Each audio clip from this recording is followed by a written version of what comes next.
पा जाओगे आप महात्मा को। किसको पा जाओगे? 3 उपाय से महात्मा को पा जाओगे और 3 उपाय से परमात्मा को भी पा जाओगे। वो 3 उपाय कौन है? ज्ञान, भक्ति और वैराग्य। ये 3 उपाय से परमात्मा को भी पा जाओगे। तो ज्ञान कैसा हो? संसारिक पीएचडी डीएड बीएड करने वाला ज्ञानी नहीं है।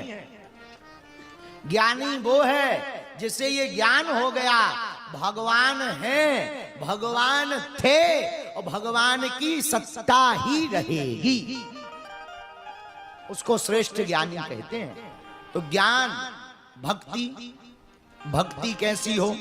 एक संत कहते थे, सतम विहाय भोक्तव्यम सहस्त्रम स्नानमाचरेत् लक्षम विहाय दातव्यम कोटित कृत्वा हरि भजे। इसका अर्थ 100 काम छोड़ करके भोजन करना चाहिए। कितने काम छोड़कर? बोलो बोलो। 100 काम छोड़कर भोजन करना चाहिए। 1000 काम छोड़कर स्नान करना चाहिए। कई लोग तो पूरी ठंडियों में ही नहीं नहाते। 4 महीने निकल जाते नहाते ही नहीं। और हमारे क्षेत्र में भी ठंडी ज्यादा होती है। हम नेपाल में होती या नहीं होती ये तो पता नहीं, यहाँ गर्मी ज्यादा होती है, हमने देख ली। तो हमारे क्षेत्र में ठंडी बहुत भयंकर होती है। और हम जहाँ रहते हैं बुंदेलखंड का क्षेत्र है, वहाँ खूब ठंडी होती। जब खूब ठंडी होती है तो वहाँ के लोग भी बड़े विचित्र। जब लोग विचित्र तो फिर लोगों का क्या। लेकिन सतम विहाय भोक्तव्यम, 100 काम छोड़कर भोजन करना चाहिए। 1000 काम छोड़कर स्नान करना चाहिए। भैया 1,00,000 काम छोड़कर दान करना चाहिए, पर करोड़ों काम छोड़कर भगवान का भजन करना चाहिए। यह भगवान की भक्ति है। और कुछ लोगों की भक्ति तो मौसम की तरह होती है।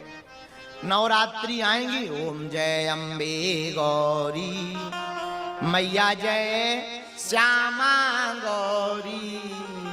और नवरात्रि पूरी हो गई, सोई बदल गए 10वें दिन से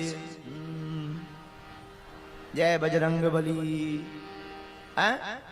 कई लोग ऐसी भक्ति भी करते हैं, 9 दिन कुछ नहीं खाएंगे पिएंगे, 10वें दिन 1 साल का खा जाएंगे पी जाएंगे।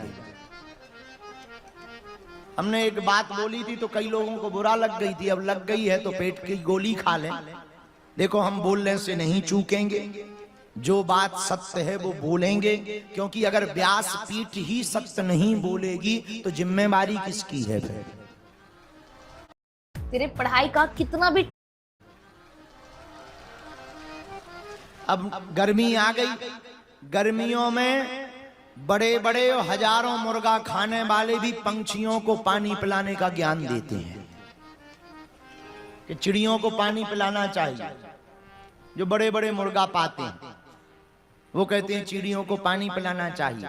हम आपको निवेदन करना चाह रहे हैं हाथ जोड़ करके, भगवान की भक्ति माला लेना नहीं है, भगवान की भक्ति तिलक लगाना नहीं है, भगवान की भक्ति वस्त्र बदलना नहीं है। भगवान की भक्ति तो आजपा जप है। श्वास जैसे चलती है वैसे ही भगवान का नाम जप चलता रहे।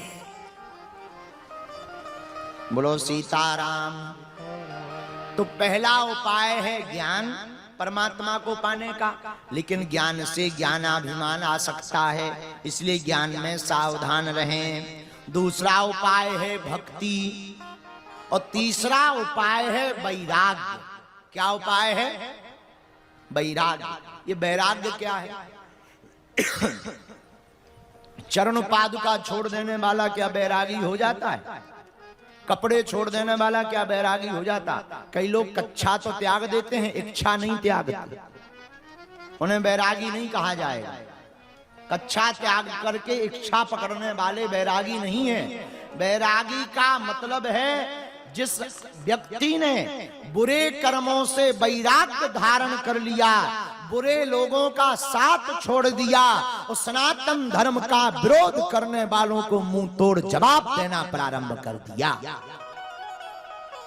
वही सच्चा और अच्छा बैरागी है। राम जी के अनन्य प्रिय सेवक हैं हनुमान जी, लेकिन हनुमान जी की तीनों लोकों में व्याप्ति कैसे है, इस पर अगर हम चर्चा करें मेरे प्रिय साधकों, पहले एक बात बहुत सावधान से सुनो। हनुमान जी का चरित्र केवल सुनने योग्य नहीं है, हनुमान जी का चरित्र तो जीवन में उतारने योग्य है। एक एक चरित्र उतारने योग्य है। वैसे भी हम लोग कथा को बहुत सुनते हैं, सुनना भी चाहिए, जरूरी भी, पर कथा को सुनना मनोरंजन के लिए नहीं है। कथा मनोरंजन का विषय नहीं है, कथा तो मन का अंजन है। ये मनोरंजन नहीं है, मन का अंजन है।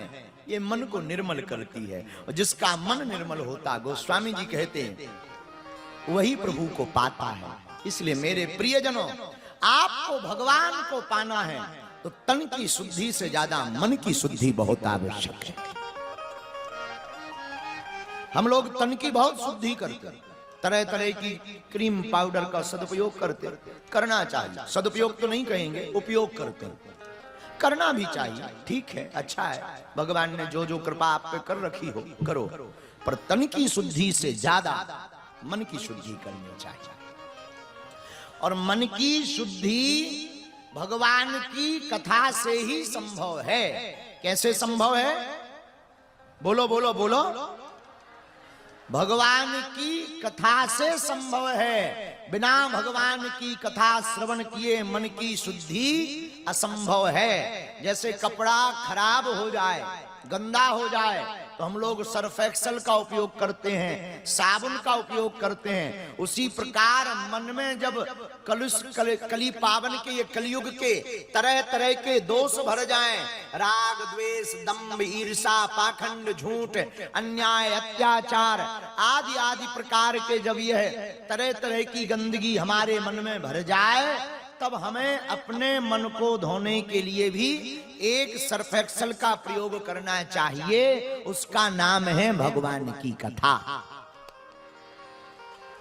कथा है दर्पण। दर्पण जानते हो? शीशा। दर्पण में जैसे दिख रहे हो वैसे ही दिखोगे। अब बहुत लोग दर्पण के सामने जाकर तरह तरह का मुंह बनाने लगते हैं, हम ऐसे लगेंगे, कैसे लगेंगे, पर ऐसे बाल करेंगे थोड़ी देर। हाँ, दर्पण को देखना चाहिए, देखना बुरा नहीं है, हम भी देखते हैं, लेकिन केवल दर्पण को ही नहीं देखना चाहिए, क्योंकि दर्पण से कुछ ज्यादा सुधार होने वाला नहीं है। दर्पण है आईना। उसी प्रकार कथा में बैठना तो चाहिए, पर केवल सुनना भर नहीं चाहिए, कथा को जीवन में उतारना भी चाहिए। अब बुरा ना मानना, पर बोल देना चाहिए। कथा में तो लाखों लोग बैठते हैं, पर कथा किसी किसी में बैठती है। कथा में लाखों लोग बैठते हैं, पर कथा किसी किसी में बैठती है। हम कहना ये चाह रहे हैं कि तुम्हारा कथा में बैठना महत्वपूर्ण नहीं है, तुम्हारे अंदर भगवान की कथा का बैठना बहुत महत्वपूर्ण है। वरना कुछ लोग तो तन से पूजा कर रहे, मनवा गया बाजार, और कैसे रीझ है सांवरा, जुड़े न दिल के तार। कुछ लोग तो तन से पूजा कर रहे हैं, लगे हैं सीताराम सीताराम सीताराम सालग्राम जय हनुमान जय भगवान, और सुबह से उनने जल चढ़ाओ, 3 बेलपत्री चढ़ाई, चंदन लगाओ, 4 मीठा दाना भगवान के सामने रखे, वो खुद खा गए, और बाद में कहते हम तो पूजा कर ली, तुम पूजा कर ली, और लो बताओ पूजा हो गई। नहीं, सब देखो, ऐसा करना तो चाहिए, इसकी बुराई नहीं है। कम से कम आदत पड़ेगी तो पहले तन की आदत पड़ेगी, फिर मन की आदत पड़ेगी। ये उपाय है, पर यह साध्य नहीं है, साधन है। साध्य क्या है? साध्य तो है ब्रह्म को जानना, भगवान को जानना, भगवान के बारे में जानना, ब्रह्म को पहचानना। पर भैया ये भगवान, ये परमात्मा समझ में ही नहीं आते हैं। बड़ा क्लिष्ट विषय है। नहीं नहीं, बहुत सरल विषय है। कैसे? भगवान को जानना हो, परमात्मा को जानना हो, तो महात्माओं के चरण पकड़ लो। परमात्मा को जानना सरल है, इतना सरल है जितना बस झट से गिर जाना सरल है। महात्माओं के चरण पकड़ लोगे परमात्मा को पा जाओगे। अच्छा, भगवान को जान कौन सकता? तो रामायण में गोस्वामी जी ने उत्तर लिखा, वही जान ही जी है देह जना, वही जान है देह जना, जानत तुम ही होई जाई, जानत तुम ही होई जाई, वही जान ही देह जना, वही जान देह जना। तो परमात्मा को कौन जान सकता? बोले जिसे भगवान जना दे वही जान सकता। सबकी बस की बात नहीं है, तो भगवान जनाएंगे किसको? बोले भैया, जिन पर महात्माओं की कृपा होगी उसी पर तो परमात्मा की कृपा होगी।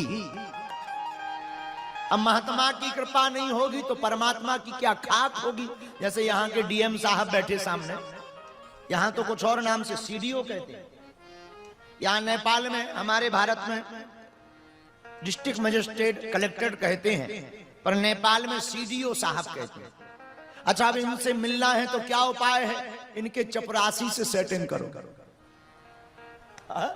इनसे मिलना है तो जो इनके द्वार पर द्वारपाल लगे रहते हैं कट्टा बंदूक लिए हुए मूंछों वाले, उनसे सेटिंग करो। भैया एक थोड़ा सा कुछ काम है, जाना है अंदर। नहीं अभी नहीं, बिजी है साहब, अभी नहीं, बाहर जा। लेकिन अगर चपरासी अपना हो, द्वार पर पहरेदार जो लगा वो प्रेमी हो, भले ही साहब बिजी होंगे पर वो अंदर आकर साहब से कहेगा, साहब आपका एक बहुत प्रिय आदमी है, आपके लिए बहुत लड़ता है, समाज में आपकी बहुत वाहवाही करता है, अगर आप बुरा ना मानो तो 1 मिनट बुला दे। हाँ ठीक है, ले आओ ले आओ ले आओ। साहब ने कह दिया ले आओ, वो बाहर आकर के, काम बन गया, जल्दी जाओ। बताओ, 2 मिनट में मिलना हो जाता है। और अगर ना चाहे तो साहब फ्री लो हो, भीतर टीवी देख रहे हो एसी चलाकर, फिर भी द्वारपाल अगर कह दिया कि बिजी है तो बिजी है। अब कौन देखने जा रहा कि फ्री है कि बिजी है? ये द्वारपाल का कमाल होता है। द्वारपाल कह देगा फ्री है, लो एंट्री हो गई, काम सेटिंग। द्वारपाल क्या करता? दोनों तरफ व्यवस्था बनाता, साहब को कन्वे करता, इधर आने वाले अर्जी करता को कन्वे करता। मेरे पागलो, इस उदाहरण से हम बताना ये चाहते, ये महात्मा यही करते हैं, भगवान के पास जाकर कहते हैं आपका पगला वाला भक्त है, आप जरा बाह रख दो, इसके माथ पर अपना हाथ रख दो, आपका दासानुदास है, बड़ी कृपा होगी, बड़ा दीनहीन है, हमारा चाहे भजन सपोर्ट में लगा लो, हमारी गारंटी कार्ड लगा लो, लेकिन इस पर कृपा कर दो। उधर भक्त से कहते हैं भगवान को खूब भजो, जल में जैसे बिलग करने पर जल से मीन तड़पती है, वैसे ही तुम भगवान के लिए तड़पो, भगवान तुम्हें मिल जाएंगे। ये महात्माओं का काम है। तो परमात्मा को पाना है तो महात्माओं के चरण पकड़ने ही पड़ेंगे। बोलो हाँ जी या ना जी। कुछ लोग तो अपनी लुगाइयों के चरण पकड़ लेते हैं और फिर कहते हैं कल्याण नहीं हो रहा। अब लुगाई के चरण पकड़ने से कल्याण थोड़ी होता है, लेकिन हुआ है कई लोगों का। एक बार हम कथा सुना रहे थे तुलसीदास जी की, अब श्री तुलसीदास जी महाराज जी चले गए हैं तो नहीं, नहीं तो बाद में गाली बकने लगे, आफत हो जाएगी। तो हाँ, एक बार हम कथा सुना रहे थे, हमने कहा तुलसीदास जी की देखो कितनी महिमा है, कलिकुल शेखर हैं, पावनावतार हैं, इनकी कलम ने क्या कमाल किया, हुलसी के तुलसी ने क्या कमाल किया। सोई एक नेपाल का चतरा का रहने वाला चंगीलाल खड़ा हो गया। हम कहे भाई साहब तुम क्यों खड़े हो गए? अरे बोले तुलसीदास जी की महिमा नहीं है, तुलसीदास जी की जो पत्नी थी लुगाई बाई रत्नावली की महिमा है। हम कहा उसकी क्या महिमा है? बोले ना वो उनको ठोकर मारती, ना ताने सुनाती, ना तुलसी जी तुलसीदास बन पाती। हम कहा नहीं बात तो सही है, अब नेपाल का आदमी जीत तो कोई सकता नहीं उनसे, लेकिन अपन भी बुंदेलखंड के गुरु, हार जाएं ऐसा तो सीखा ही नहीं। हमने हाथ जोड़कर कहा हे नेपाली महापुरुष, आपकी बात सही है, रत्नावली ने रास्ता दिखाया, पर एक बात बुरा ना मानना, अगर पत्नी की डांट से कोई तुलसीदास बनता होता तो आज घर घर तुलसीदास बने बैठे होते।